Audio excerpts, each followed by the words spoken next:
Hi, you're all very welcome today to Science Foundation Ireland's Science All Around Us. My name is Niall and we'll be looking at a few things where we see science all around us. Of course, we have science in everything we see, everything we hear, and of course, even in the air we breathe, we have science all around us. So I'm going to look at, first of all, some of the things we see where our eyes often get confused. And I know you've seen a lot of these images before, and these can be quite confusing to you. But I usually have an assistant with me, but she couldn't be here today because she went back home to Australia. Here she is. What do you think? Oh gosh, she looks a little strange. Let me turn it the right way up. There we go. Oh, I think she even looks better the other way around. But yeah, let me find a different picture. Oh, that's not her, but there she is there. Now, oh, she doesn't look too good there either. Well, that's because our eyes are fooling us. What's happened here is we changed some of the things on the picture. We took our eyes. Can you guess what else? We took our mouth, you're right, and we turned them upside down. So our eyes do fool us in everything. Let me give you another example of that. Right here, I have a glass jar, and there it is there. You can see some water in there probably, yeah? Also, ask yourself, can you see anything else inside our jar? Don't say air, because we can't really see air, last time I checked. But yeah, we do have something else in there. Can you spot it? Right. Let's pour the water out into another jar and see if we can spot it then. Okay? Here we go. And in we go. All the way in. And oops. Probably nothing in there, but you can see here we have something left in the jar. Do you know what that is? Well, you might know it as an Orby. There it is right there. It's a kind of a ball that soaks up water. So before it was like this, it started out looking a lot like this. These are lots of Orbies, and they're very special materials because if you know what they're made of, I'll tell you. They're made from plastic. Now plastic, when we put it in water and it soaks up the water, seems a little strange because plastic generally doesn't soak up water, because if you had, let's say, a bottle of water, well, what good would that be if the plastic was soaking up water? Well, you just have a load of smish or whatever. But yeah, these are very special plastics, and they are capable of soaking up to 700 times their own size when you put them in water. Of course, their real name is super absorbent polymers. So, seems like a big name, but if you break it down, what you have is super absorbent, which just means it's really good at soaking up things. And a polymer, well, it's the real name for plastics. So, these are very, very useful. And in fact, most of us will have used them at some times in our life. Probably not like this, but in powder form. Let me show you. Okay, let's take these away. Here is a powdered form of our super absorbent polymer. I'm going to use this to put it on and show you. It's a white powder, very fine, and as you can see when we pour it onto our dish, well, it is very fine indeed. And everybody here, or looking on rather, will have used this. This soaks up to about 300-400 times its own size in water. And can you guess where you've used it? I'll give you a clue. You used it when you were very, very small. When you were a baby, in fact. Because this is the stuff they use in nappies. And this soaks up to in around 300 or 400 times its own size. Watch what happens when we pour the water on. Okay. There. It's happened really, really fast. If you've used Orbis before, you know these take about, I don't know, anywhere between 2 to 3 hours to 3 or 4 days to grow. But this has to work very fast because babies' nappies can't be left wet. And if you just move it around like this, you'll see it's kind of squishy. But yeah, they also use this, by the way, in fake snow. So there you go. That's our super absorbent polymer. But we do have one big problem with this because this is made of plastic. And of course, when we're finished with the nappies, well, we just throw them in the bin, and not the recycling bin, because that takes clean plastics, whereas this is quite dirty, as you might expect after it's been used in a nappy. Yep, we put this into our regular bin, and it finds its way into our oceans and our landfills and all sorts of places. So really, we must halt the use of these plastics in babies' nappies. And wouldn't it be much better if we could find something more environmentally friendly to put in nappies? So maybe you could grow up as big scientists, find something else better than this that acts just as well, and hey, you might even get rich. So that's how our visual world changes with science. I'll show you one more thing. Here we have a couple of arched papers. You can see them, one is yellow and one is pink. You might ask yourself, which one is bigger? What do you think? The yellow one or the pink one? Well, you probably think the yellow one. Let's change them around. Now, which one do you think is bigger? Confused? It's really very simple. They're both the same size. Watch. There you go. Both the same size. But it's kind of strange how one looks bigger than the other. And here's why. Because these are part of a big circle. So if you had lots of these and you put them all together, you'd have a big circle, right? And with this circle, we have an outside and we have an inside. The thing is, which circle is bigger, the outside circle or the inside circle?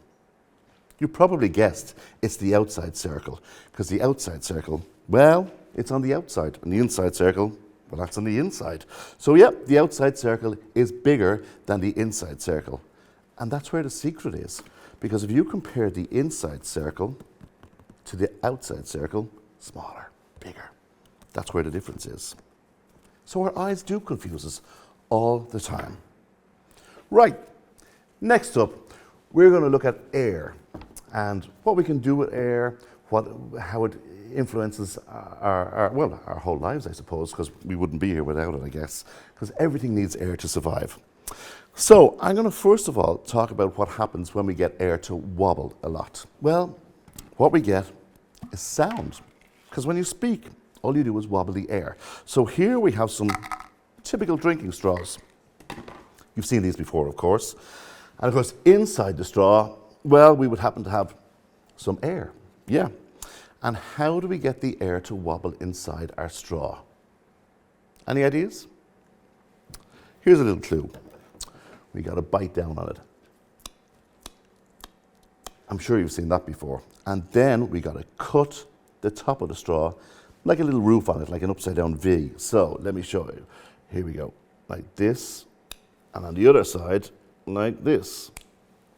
There we go. So we have a little kind of upside down V. So what we got to do is get the air inside to wobble. So what we got to do is blow in it. So you got to squeeze the top of it like this, and then you got to put it in your mouth, and you blow.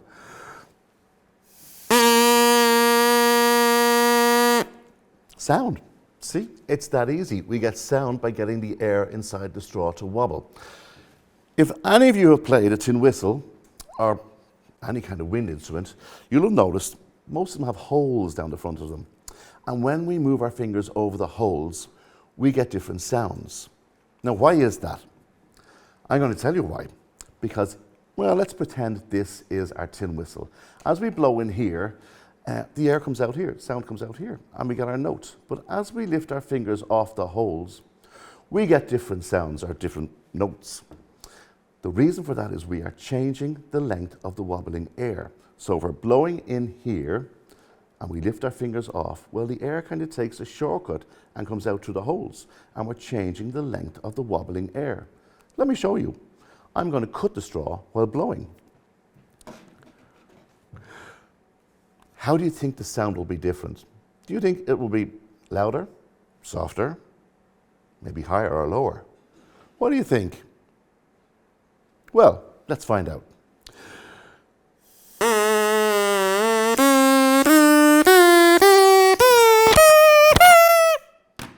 Who got it right? Yeah, it gets higher. And the reason it gets higher is because as we cut the straw, well, the length of the air changes, it gets shorter, and the air in there has to wobble faster. When it wobbles faster, it wobbles at what we call a higher frequency. And a higher frequency is a higher pitch, and that's it. Should I cut it really short? Let's do it. Okay, here we go. Really, really short. Here we go. How's it going to sound? Can you guess?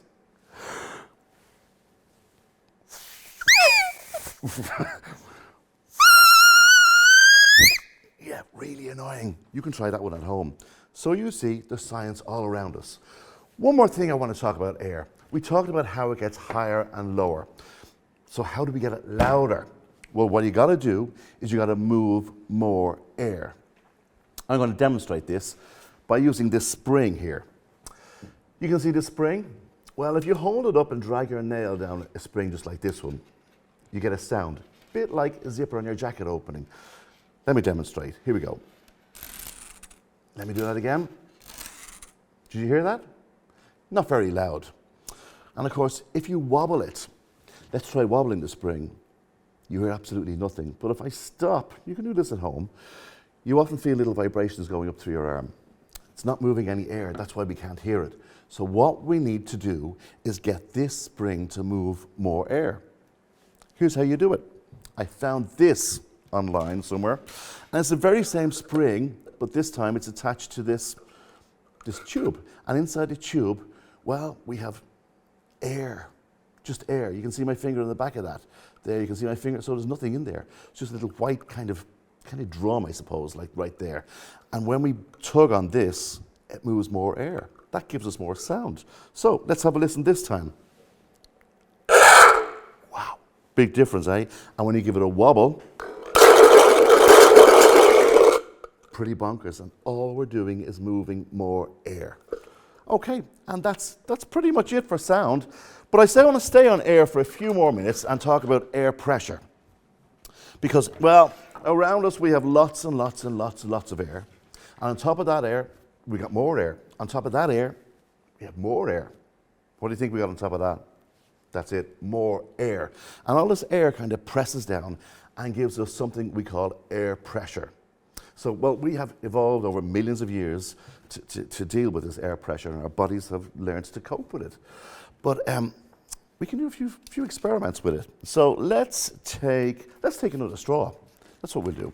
We'll take another straw, and maybe you know, how do we balance a ball on top of a straw? Because if you just try it like that, well, it just falls over. It's not much good. Let's try it again. Yeah, not much good. What we got to do is change the air pressure at the tip of the straw. And when you change the air pressure at the tip of the straw, the ball likes this new air pressure. It's going to stay there. How do you do that? Anyone guess how we do that? Yeah, some of you got it. So when you blow through the bottom of the straw, you change the air pressure at the tip of the straw. And when you do that, the ball likes this new air pressure. It's called negative air pressure. Let me show you.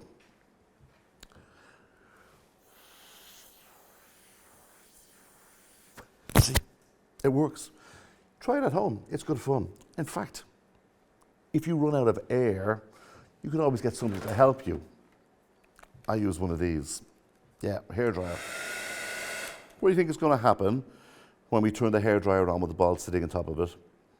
Same as the straw, it's going to float. You see, here we go.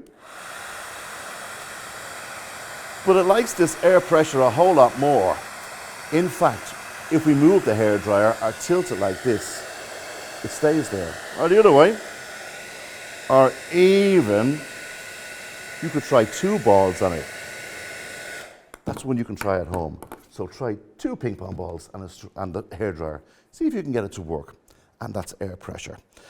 Okay, next up, we're going to talk about electricity. Different kinds of electricity, but let's talk about static electricity first. Some of you will probably get an electric shock from, say, a trampoline, yeah, or maybe a slide, or maybe one of those shopping trolleys, or maybe getting out of a car. Yeah, they're terrible. Those are caused from static electricity. You probably want to know what static electricity is. Well, the word static means, well, it just kind of stays there. When something moves, it can build up static electricity, and it just stays there. And it stays there until someone like me or you goes along and tips it. That's when it jumps through you, and that's how static electricity works. You've probably got the balloon in someone's hair before. Have you all done that? Most of you have. Right. Let me show you something I discovered works even more fun when using a balloon. So these are kind of modeling balloons. Okay, so these, take a little effort to blow up, but not too much. So if you get one about this size, sound, air vibrating or wobbling, yeah. There we go. If you get one of the balloons about this size, you can rub it on somebody's hair and static electricity will build up on the balloon. I don't have anybody here with long hair today, so I brought a friend. Come on up, Rocky. Come on, Rocky. Here's Rocky. Here's Rocky. Rocky's my little friend puppet. Here we go, here we go. And he has lots of hair. So we're going to try and rub the balloon on Rocky's hair. You don't mind, do you? No, he doesn't mind. Here we go. We're going to rub the balloon on Rocky's hair. And hopefully we'll get some static on it. Here we go. Okay, Rocky, I think that's enough. You can have a little rest now. Yeah, okay. Say bye-bye, Rocky. Yeah, say bye-bye, Rocky. So let me show you. I brought some kind of this foil here. This is like a foil ribbon.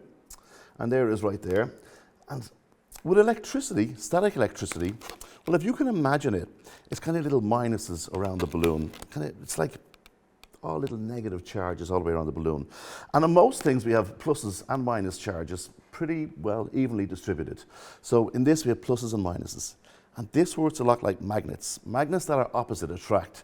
So when you bring the minuses close to the pluses and minuses, the pluses in the ribbon go to attract to the minuses on the balloon. Watch. There we go. See? Let's get some more electricity.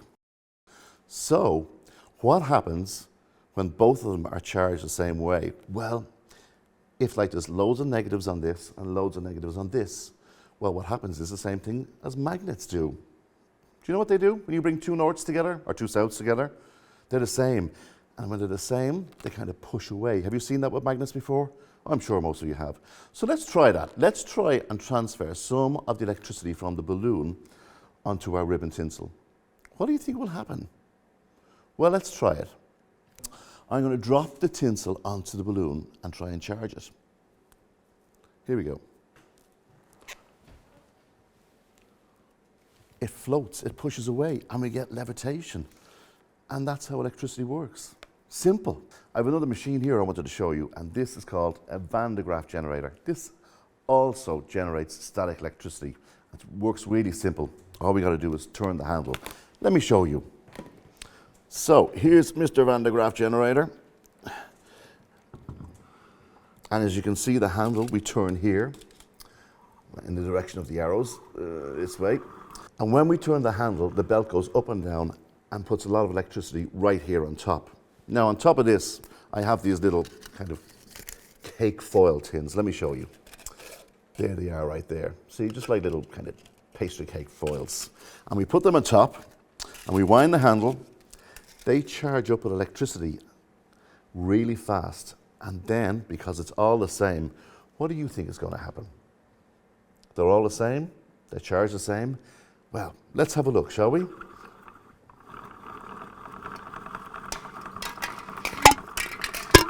They push away. So that's static electricity.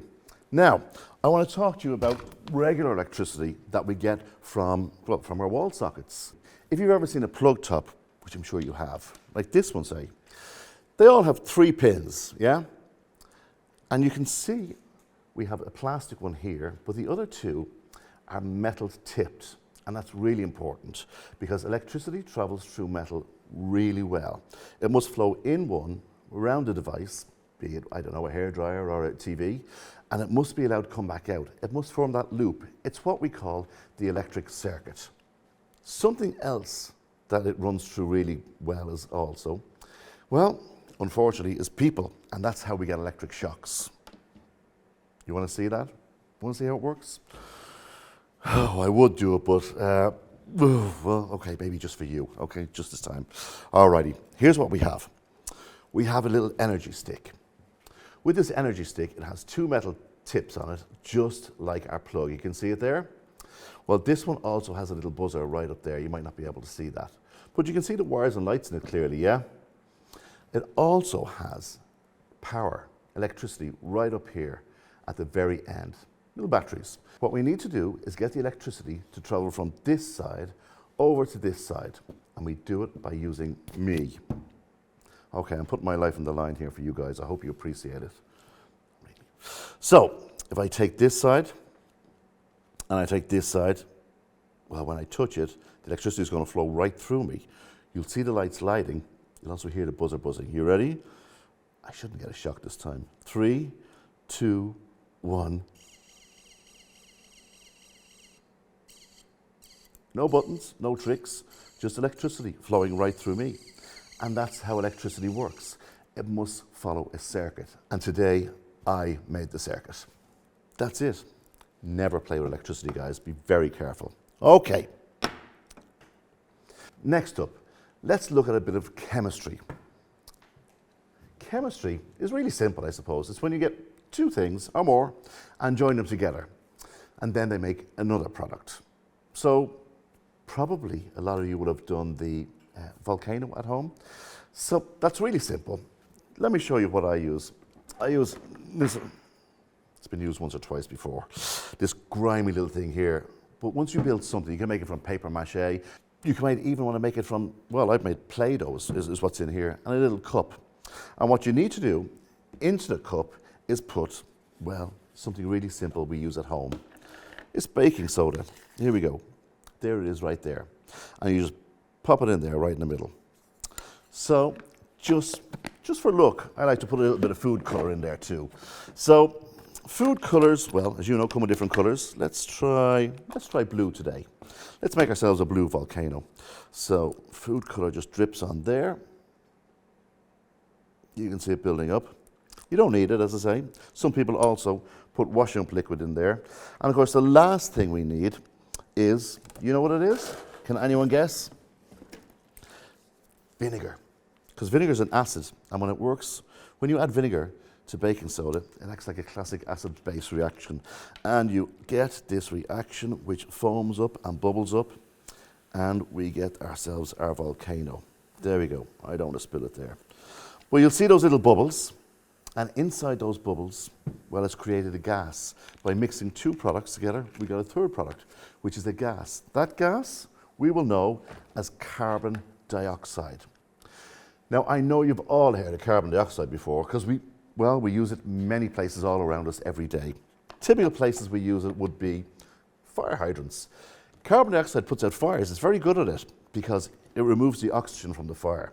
And without oxygen, fire can't exist. So there we have it. That's why we use it in fire hydrants. Somewhere else we use it is in fizzy drinks. So without carbon dioxide, your cola be flat, your Lucozade be flat, your energy drinks be flat.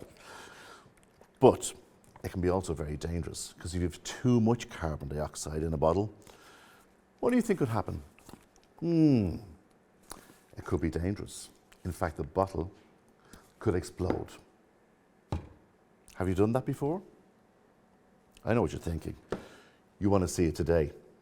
Well, okay, if I do a little one, maybe you can follow it another day. So here's what I'm going to do. We're going to get, or explode, this. This is just a little container, which has been around for many years. It's a film canister. And you can use any container once it has a kind of solid kind of closing click lid on it. Once it closes very well, you can use it. Because what you want to do is build up pressure inside. And we're going to build up the pressure using that carbon dioxide gas. So let's get to it. What we need is a little bit of water. Not too much. Less water, more space for the gas. So I'm going to fill this up a little bit, maybe only about a third full. Okay? So then we need to get some carbon dioxide gas in there. And I like to do it by using fizzy tablets, a bit like these ones. But you can use any fizzy tablets, maybe vitamin C ones. If you're doing that, use it outside because they have food colouring in them. And all you do is put a little bit of these tablets in here. So you got to break it up, and you only need about a quarter. So let's move these two out of the way. And when you pop it in here, it's going to fill up with gas, carbon dioxide gas. And if you put the lid on nice and tightly, well, let's put it in something safe. Let's put it in this. So here we go. In it goes. See those bubbles? Well, let's put the lid on. Turn upside down. Do you know what happens?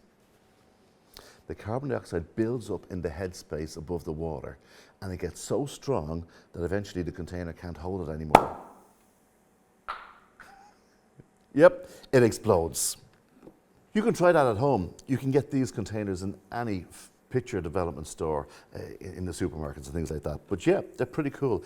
If you're going to use the fizzy vitamin C tablets, be careful, they have food colour in them and you don't want them going all over the house. So use that. Right, final thing we have today is, people have asked me about this before, and this is called our genie in the bottle. How this works, you need a glass container like this, and well, let's just talk about water for a second. With water, it's made from two things. It's made from hydrogen and oxygen. You may have heard of being called H2O before, yeah? When you have two hydrogen and one piece of oxygen come together, they form a really strong bond. And water is what we call very stable, because it doesn't move from being water, unless you do something to it, like maybe boil it, or maybe, I don't know, freeze it, then it becomes ice, of course. But I do have another product which is also made from hydrogen and oxygen. And this is called H2O2. So it has two hydrogens and it has two oxygens. And that might not seem significant, but it is, because with an extra oxygen piece there, well, remember I said two hydrogens and one oxygen fit together really well? If there's another piece of oxygen there, there's not enough room for it. So it makes a product which I describe as being, I suppose, a bit like me, rather unstable. So it's made from hydrogen and oxygen and also looks a lot like water. There we go. So today, I'm going to release the extra piece of oxygen. Oh, this, by the way, if you're interested, is called hydrogen peroxide. So I'm going to release it, and we do that by using something we call friction. You may have heard of friction before. Friction is when you rub two things together. Let's say your hands. When you rub your hands together, you feel warm. So with friction, we get a lot of heat. And with this, well, we're going to get quite a lot of heat here today, okay? What we're going to do is we're going to add something in here which causes a lot of friction. And when that happens, we get a lot of things moving around and we get a lot of heat. Can you guess what's going to happen? It's going to get really warm, and some liquids, when they get really warm, like say a kettle, for example, water gets really warm in that, right? What do we see out of the top of a kettle? You see steam.